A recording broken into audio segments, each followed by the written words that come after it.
música dinâmica. Você tem um 95. Não existe 95. Música dinâmica. Amigos, este é o quarto posto onde tentei abastecer com gasolina 1995, mas não consegui. Espero que tenha sido só uma falha temporária. A crise de combustível chegou a Moscou e as elites russas estão surtando. Alguns cidadãos estão indo aos postos de gasolina e descobrindo que o combustível acabou completamente. Em um país que era conhecido como o posto de gasolina com armas nucleares, agora eles não têm mais combustível. Tudo isso é por causa das sanções ucranianas como esta aqui.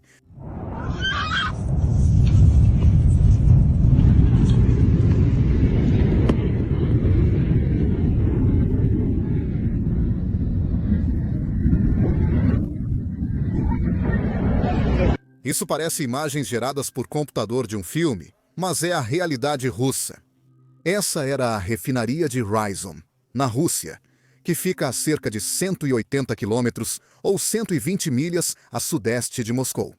Essa é uma das maiores refinarias que Putin possui, e ela representa cerca de 5% da capacidade total de refino que a Rússia tem. Pois é, adivinha só, a Ucrânia acabou de atingi-la novamente há poucos dias. E parece que essa refinaria vai ficar fora de operação por mais alguns meses. Aqui estão algumas imagens das redes sociais mostrando essa refinaria completamente em chamas. Isso confirma o ataque ucraniano.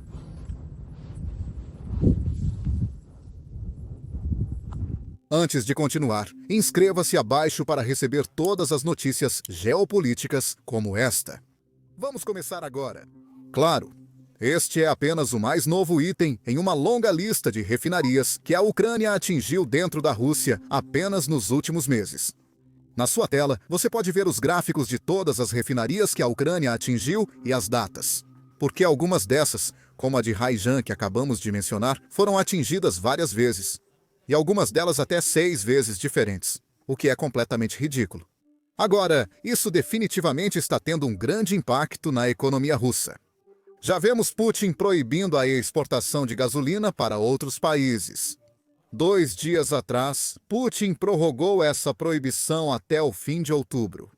E além disso, vemos os preços da gasolina no atacado subindo até 50% nos últimos meses, e o preço da gasolina no varejo também aumentando. Mas o governo russo tem se concentrado fortemente em garantir que os cidadãos russos não sintam o peso dessa guerra. Isso é sobre a economia. E as linhas de frente, como estão sendo afetadas por esses ataques? Adivinha? Hoje de manhã, conversei pessoalmente com o professor Michael Clark e fiz essa pergunta a ele. Foi isso que ele disse. A Ucrânia tem agido como se tivesse uma estratégia para vencer. E isso envolve atacar a capacidade de refino de petróleo da Rússia. Isso está fazendo diferença nas linhas de frente? E, se sim, quanta diferença faz? Tendemos a exagerar, principalmente em grupos pró-Ucrânia. Gostaria de saber sua opinião sobre o impacto real. Eles certamente impactam a capacidade de refino ucraniana da Rússia, que diminuiu. Quero dizer, eles afetaram algo entre 10% e 20% disso. Quero dizer, o Pentágono disse, ou pelo menos os Estados Unidos, a Casa Branca diz. 20% não tenho certeza de onde eles tiraram esse número, mas certamente 10% e talvez mais. Então, certamente teve impacto. O preço do atacado da gasolina, o preço no atacado na Rússia, aumentou 55% desde o início deste ano. Vai subir mais, o preço no varejo ainda não aumentou. O preço no varejo subiu só 10% ou 12% porque o governo russo segue intervindo para conter o valor. Mas se o preço no atacado está subindo nesse ritmo, isso vai acabar chegando ao consumidor no ano que vem. E os russos estão ficando bastante alarmados com isso, tanto que, pelo que eu entendo, e vou dizer apenas que é o que eu entendo, os russos estão fazendo algumas aproximações com os ucranianos. Diremos, paramos de atacar sua energia se pararem de atacar nossas refinarias. Eu não sei se isso é verdade, mas acredito que há pessoas que acham que é verdade. E isso faria sentido, já que os russos estão ficando bastante preocupados com o efeito da campanha contra as refinarias de petróleo na economia doméstica que os ucranianos realizaram. Sua pergunta foi se isso afetaria a linha de frente. A resposta é que não, diretamente. Os russos sempre priorizarão combustível para a linha de frente. E a maioria dos veículos deles funciona com diesel, não com gasolina, que obviamente é um processo diferente. E mesmo que falte, eles vão garantir que a linha de frente tenha o suficiente. Isso não afeta diretamente o suprimento de combustível da Rússia, mas impacta a economia russa. Isso já preocupa os russos e aumenta a pressão. A economia russa enfrentará tempos difíceis no final deste ano e no próximo. Por isso, se as sanções continuarem tão rígidas quanto em 2020 e 2023, terão um impacto ainda maior na economia. Mas, quero dizer, é irônico, sabe? Os americanos parecem estar prestes a aliviar as sanções contra a Rússia justamente no momento em que elas teriam um efeito muito maior sobre o governo russo. E a campanha contra as refinarias de petróleo que os ucranianos estão travando é bem-sucedida em seus próprios termos, mas só é bem-sucedida de forma indireta. Em relação ao que está acontecendo na própria Ucrânia. Esses ataques também mostram algo que muitas pessoas não estão prestando atenção, que é a falha ou a escassez da defesa aérea russa. Nós não sabemos exatamente o que está fazendo com que a Rússia não consiga parar esses ataques, porque, novamente, a Rússia não divulga todos os números e todos os fatos que eles têm, mas tem que ser uma coisa ou outra. Porque refinarias como a Roshan, que mencionamos no início do vídeo, são protegidas por defesas aéreas. Não foi nessa refinaria que a Ucrânia encontrou uma brecha. Essa é uma refinaria que a Ucrânia já atingiu antes, e a Rússia a protege porque sabe que ela é importante para a economia russa. Ainda assim, a Ucrânia a atinge novamente. E isso tem a ver com iscas ucranianas e com a camuflagem de drones ucranianos. A Ucrânia usa drones de isca e de reconhecimento para obter informações e conseguir evitar ou destruir as defesas aéreas russas. E então, atacar o que eles realmente querem atacar, que são as refinarias russas. Também existe uma estratégia maior por trás de atacar apenas as refinarias e não atacar, por exemplo, os petroleiros, ou não atacar tanto os oleodutos. Agora, é claro, a Ucrânia está atacando oleodutos, que fornecem petróleo para a Hungria e a Sérvia. Mas, fora isso, a Ucrânia não está realmente atacando as exportações que a Rússia está realizando. E o motivo para isso é lamentável, mas simples. Tem a ver com os Estados Unidos. Uma coisa é certa. Independentemente de quem esteja na Casa Branca, presidentes dos Estados Unidos da América e consumidores americanos não gostam quando o petróleo encarece. Então, se a Ucrânia começar a atacar navios petroleiros russos, o mercado vai reagir de maneiras inesperadas e os preços devem subir tremendamente. E esse é o risco que a Ucrânia não pode correr, porque isso vai irritar os Estados Unidos. E a Ucrânia meio que precisa dos Estados Unidos para conter a Rússia. Agora, é claro, isso é uma pena, porque a Ucrânia teria um impacto muito maior na linha de frente se pudesse atacar as exportações que a Rússia está realizando. Essa é a realidade do mundo em que vivemos. Independente de quem esteja na Casa Branca, não tem relação com o presidente Trump. Eles não querem que os preços do petróleo subam. É simples assim. Então, é exatamente por isso que a Ucrânia está atacando as refinarias, porque, novamente, só para explicar para quem não sabe, a Rússia exporta petróleo bruto para outros países e esse petróleo é refinado nesses países. China, Índia, Turquia e Brasil estão refinando o petróleo bruto que importam.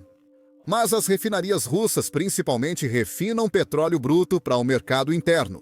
E o fato de a Ucrânia estar atacando as refinarias significa que vai haver uma escassez interna, o que já estamos vendo acontecer. É só olhar para essa situação na Rússia, onde as pessoas estão formando filas enormes só para abastecer o carro, o que é insano. Dynamic DIZDETS.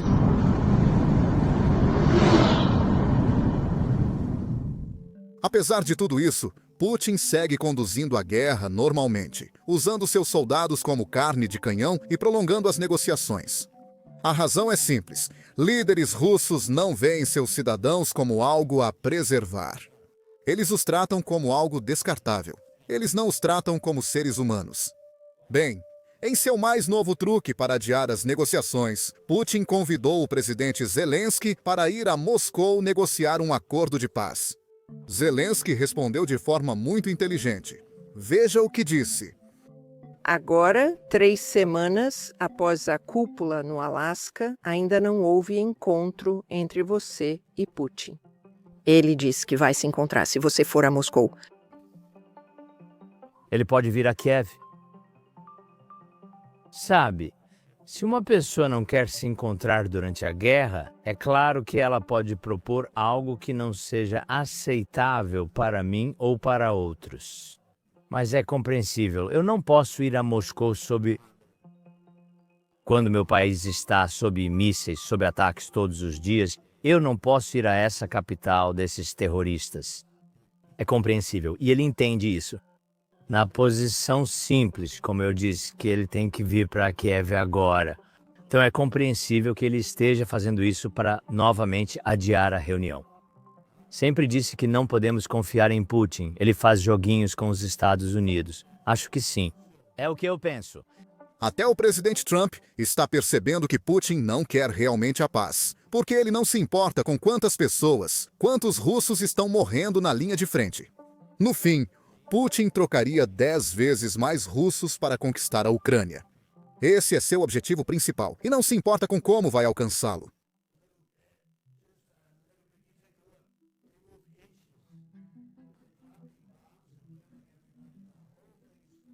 Desde a Segunda Guerra Mundial não ocorre.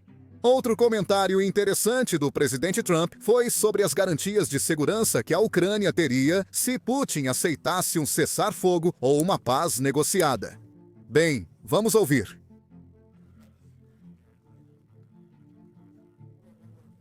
Bem, nós vamos ajudá-los, mas queremos salvar muitas vidas, então vamos fazer algo em relação a isso. Acho que as pessoas esperam que nós os ajudemos. Bem, a Europa será a primeira a entrar de longe, e eles querem ser os primeiros e querem ver isso acabar. A Europa quer ver isso acabar, sim, e vai acabar de repente, vai se resolver, você vai ver. O YouTube acabou de fazer um anúncio impressionante. Está pagando aos criadores 64 milhões de dólares por dia. Por quê? Porque o YouTube não tem criadores suficientes. É por isso que você vê vídeos na sua página inicial com menos de 1000 visualizações, como este aqui. Agora, é claro, isso não significa que todo mundo deva criar um canal. Mas se você já pensou em começar um canal no YouTube ou um canal sem mostrar o rosto, agora é o momento perfeito. O YouTube está pagando milhões de dólares todos os dias para os criadores e está promovendo canais novos e pequenos agora mais do que nunca.